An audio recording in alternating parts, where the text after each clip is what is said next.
Good morning, students. Today we are going to talk on the poem A Boy's Song, composed by Wilfred Wilson Gibson. Wilfrid Wilson Gibson द्वारा रचित ये कविता है a boy song. इस poem की theme के बारे में अपन सबसे पहले बात करते हैं। इस पोइम की थीम है फ्रीडम। फ्रीडम वह उपहार, वह बहुमूल्य उपहार जो प्रकृति ने इस पृथ्वी के ऊपर और आसमान के अंदर विचरण करने वाले समस्त पक्षियों को और जीव जंतुओं को प्रदान किया है। Dear students, freedom is a very important, a very valuable gift given by the nature to all the inhabitants, to all its inhabitants. Poet एक बात कहना चाहता है कि जिस प्रकार से मनुष्य इस प्राकृतिक सौंदर्य का एक भाग है, मनुष्य इस प्राकृतिक सौंदर्य का एक अंग है, उसी प्रकार से पक्षी भी इस प्राकृतिक सौंदर्य का बहुमूल्य प्रमाण है। लेकिन वो बहुमूल्य प्रमाण कब माने जाएंगे? जब उनको स्वतंत्रता पूर्वक इस आसमान के अंदर विचरण करने दिया जाए, जब उनको स्वतंत्रता पूर्वक इस आसमान के अंदर उड़ने दिया जाए। Dear students, the poet advocates on the freedom of birds in this poem. He says that birds are also a very important manifestation of life, of nature, because they do a very important work of adding, increasing the beauty of this nature only if they are allowed to fly freely in the limitless sky. Dear students, on this freedom, some people think that they have a pet bird and they say that they are the owner of the bird that has been caught into a cage. कुछ लोग मानते हैं कि पिंजरे में एक पक्षी को बंद कर लिया और वो अपने आप को पक्षी प्रेमी कहते हैं, वो अपने आप को बर्ड लवर कहते हैं कि वो उन बर्ड्स के प्रति बड़े केयरफुल हैं, वो उनके मालिक हैं। लेकिन कवि ऐसा नहीं मानता है। कवि उन लोगों के ऊपर एक कटाक्ष करता है।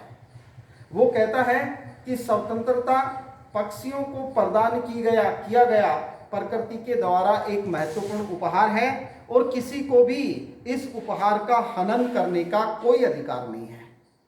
क्या कहता है कवि? Because I set no snap, क्योंकि मैं कोई जाल नहीं बिछाता हूं। Because I set no snap, क्योंकि मैं कोई जाल नहीं बिछाता हूं। But I leave them flying free, बल्कि मैं उनको स्वतंत्र रूप से उड़ने देता हूं। मैं उनको स्वतंत्र रूप से उड़ने के लिए छोड़ देता हूं। All the birds of the air का बर्ड्स ऑफ एयर का मतलब है आसमान के परिंदे, आसमान में विचरण करने वाले समस्त परिंदे बिलोंग टू मी, मेरे से संबंधित है, मेरे अपने हैं। यानी कि मेरे लिए कोई पक्षी विशेष मेरा नहीं है। कवि किसी पक्षी विशेष का मालिक बनना पसंद नहीं करता। कवि कहता है कि इस आसमान में विचरण करने वाले जितने भी जो आसमान के परिंदे हैं, आसमान में उड़ने वाले जो परिंदे हैं, वो सब के सब परिंदे मेरे अपने हैं। मैं उन सब के सब परिंदों का मालिक हूँ। मैं उन सब के सब पक्षियों की केयर करता हूँ। मैं उन सब के सब पक्षियों के बारे में सोचता हूँ। क्यों? क्योंकि मैं उनकी स्वाधीनता, मैं उनकी स्वतंत्रता की केयर करता हूँ। कवि कहता है कि मैं उनकी स्वतंत्रता की केयर करता हूँ, मैं उनकी स्वतंत्रता की वकालत करता हूँ। उनको पकड़ने के लिए किसी भी प्रकार का कोई जाल मैं नहीं बिछाता। इसलिए आसमान में विचरण करने वाले समस्त परिंदे मेरे अपने हैं, समस्त परिंदे मेरे खुद के हैं। फिर देखिए कवि समस्त परिंदों को समेटने के लिए, समस्त परिंदों को आइडेंटिफाई करने के लिए, समस्त परिंदों को एड्रेस करने के लिए दो पक्षियों का उदाहरण देता है। वो कहता है from the blue tit on slow. Blue tit का मतलब होता है रामगंगरा, रामगंगरा नामक पक्षी। ब्लू टिट मीन्स रामगंगरा, जो एक छोटा पक्षी होता है। और इन ऑन स्लो, जंगली आलूचा। कहने का मतलब एक झाड़ी जैसा छोटा सा पेड़, झाड़ी नुमा कोई पेड़ होता है, जंगल में पाया जाता है, और इसके अंदर ये ब्लू टिक रहती है, पक्षी रहता है। तो कवि कहता है कि जंगली आलूचा में रहने वाले, कहने का मतलब जंगली झाड़ी में रहने वाले उस रामगंगरा नामक पक्षी से लेकर, रामगंगरा पक्षी किसके लिए जाना जाता है? वो सबसे कम ऊंचाई की उड़ान के लिए जाना जाता है, मतलब सबसे नीचे उड़ने वाला पक्षी है, और बहुत ही स्वीट मधुर आवाज के अंदर गाता है। तो कवि कहता है कि जंगली आलूचा में रहने वाले ब्लू टिट से लेकर, जंगली आलूचा में रहने वाले ब्लू टिट से लेकर to the eagle on the height, आसमान की ऊंचाइयों पर उड़ने वाले बाज तक, आसमान की ऊंचाइयों पर उड़ने वाले गरुड़ तक। गरुड़ किसके लिए जाना जाता है? ईगल किसके लिए जाना जाता है? Eagle is non for flying at the height in the sky. Eagle आसमान की ऊंचाइयों का पक्षी है, आसमान में सबसे ऊंचाई के ऊपर उड़ने के लिए जाना जाता है।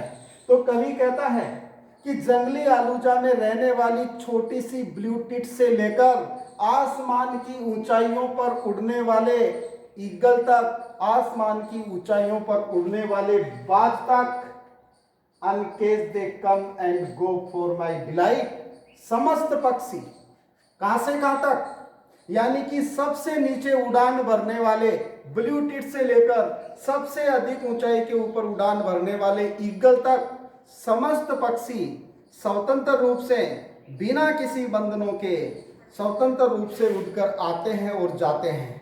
यानी कि मेरी खुशी के लिए उड़कर आते हैं, मेरी खुशी के लिए उड़कर जाते हैं। कहने का मतलब कवि कहना क्या चाहता है? कवि ये कहना चाहता है कि जब वो ब्लू टिट से लेकर आसमान की ऊंचाई पर उड़ने वाले ईगल तक किसी भी पक्षी को स्वतंत्र रूप से उड़ते हुए देखता है, उड़कर जाते हुए या उड़कर आते हुए देखता है, तो ये उसके हृदय की खुशी का ठिकाना नहीं रहता, यानी कि ये उसकी खुशी का कारण बन जाता है। Dear students, the poet advocates the freedom of the birds. He says that he does not set any snare to catch any of the bird in the limitless sky. He advocates their freedom of flying freely in the sky. He doesn't want to catch any of them. उनमें से किसी को भी वो पकड़ना नहीं चाहता। He says that all the birds of the air belong to him because he does not set any snare to catch any of them. He next says, from the blue tit on the slough, means the bird that fly very low in the air, to the eagle on the height, the bird that is known for flying at the height in the sky. All the birds belong to him, all the birds belong to him, and when he watched them coming and going freely in the limitless sky, then he feels himself very delighted. This is the last stanza we are going to see now. अब ये अंतिम stanza है इस poem का जिसको अपन देख रहे हैं। देखिए कवि कहता है and so the sunward way, sunward का मतलब टुवर्ड्स द सन, सूर्य की तरफ जाने वाला, वे यानी रास्ता। कवि कहता है and so the sunward way I soar on the eagle's wings. Soar का मतलब होता है ऊंची उड़ान भरना। कवि कहता है and so the sunward way I soar on the eagle's wings, means कवि ये कहना चाहता है कि जब भी वो किसी बाज को आसमान की ऊंचाई के ऊपर उड़ते हुए देखता है, आसमान की ऊंचाई के ऊपर उड़ते हुए उड़ान भरते हुए देखता है, तो उसको लगता है जैसे कि मानो वह स्वयं उस बाज के पंखों के ऊपर बैठकर उस बाज के पंखों के ऊपर सूर्य की तरफ उड़ान भर रहा है, सूर्य की तरफ जाने वाले रास्ते के ऊपर उड़ान भर रहा है, यानी कि उस उड़ान के ऊपर वो कवि है।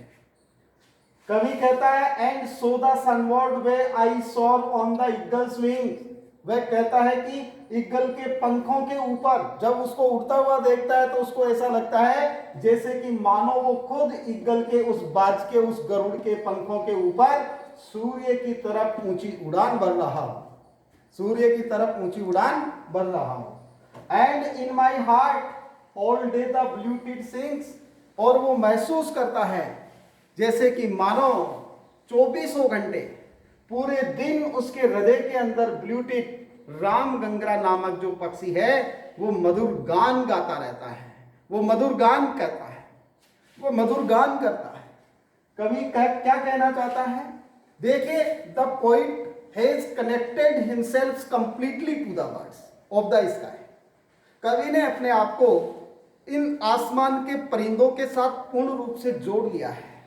उनकी हर एक्टिविटी कवि को ऐसा लग रहा है या लगता है जैसे कि मानो वो खुद कर रहा हो। जैसे ही वो किसी बाज को आसमान की ऊंचाई पर उड़ते हुए देखता है तो इतना आनंदित होता है, इतना आनंदित होता है, इतना प्रसन्नचित हो जाता है कवि कि उसको लगता है कि उस बाज के पंखों के ऊपर बैठकर वो खुद सूर्य की तरफ उड़ान भर रहा है। और जब कभी भी वो ब्लू टिट को याद करता है तो ऐसा महसूस करता है जैसे कि मानो ब्लू टिट उसके हार्ट के अंदर, उसके हृदय के अंदर 24 घंटे हमेशा गान करता रहता है। Dear student, this was the point, this is the point in which the poet advocates the freedom of the birds, in which the poet advocates the freedom of the birds, and we must learn a very important lesson from this poem, that we must ensure the freedom of the birds in the sky, because this is the precious gift given by our nature and we have no right to curtail it. Thank you very much. We will see next tomorrow.